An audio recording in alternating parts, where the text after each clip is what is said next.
So to that point, Felder, one of my observations as someone who's watched a ton of Michigan football, I live in the state of Michigan. Dad's a big U of M guy, right? Like Oh I've yeah. watched every game of this team this year. I was watching with my pops yesterday, and he had Ooh. meltdowns as this came out.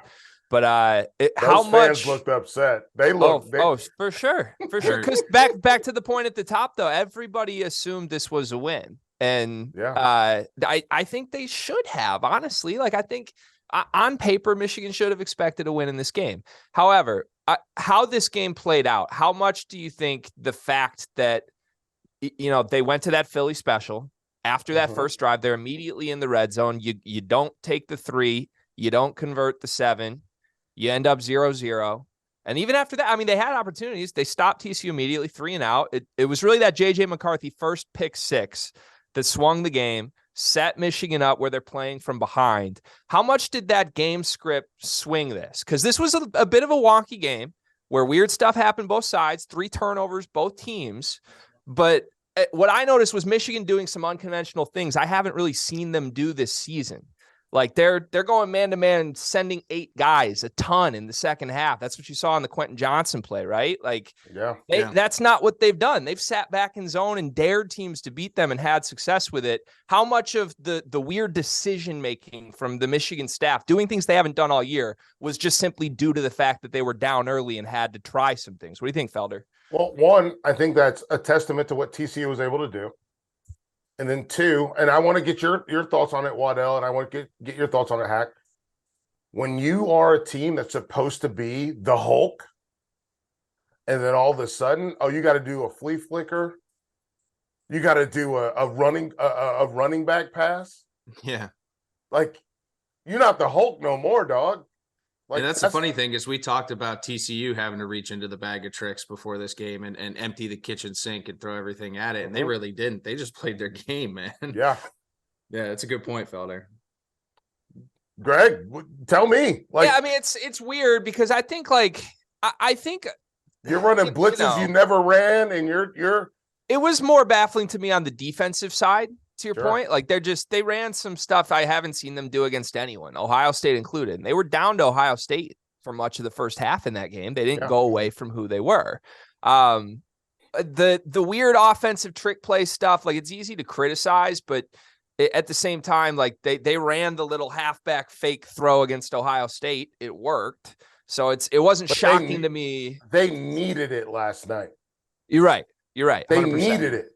They 100%. needed it. And that's the part that I point to. They needed that last night. They needed it. Yeah. Because they could not get push. TCU was focused.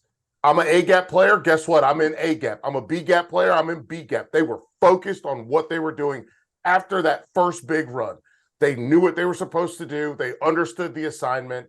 And then Michigan was like, oh, we can't move them. We can't push them. I guess we have to try to trick them. And if your game plan is we have to trick you, then you have a problem. Yeah, you're in trouble.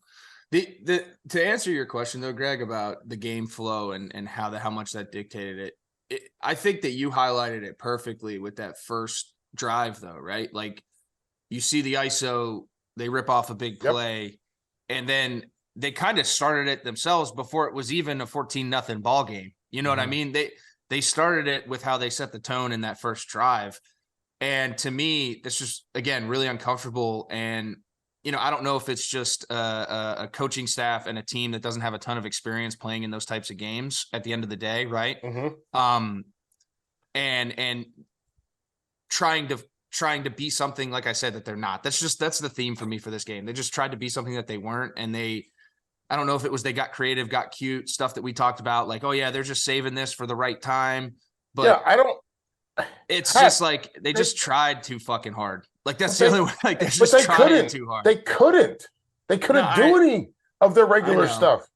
They couldn't do their regular stuff because think about TCU knifing in and getting a TFL, knifing in and getting a tackle for 2 yards, knifing in. Like TCU understood where they were going.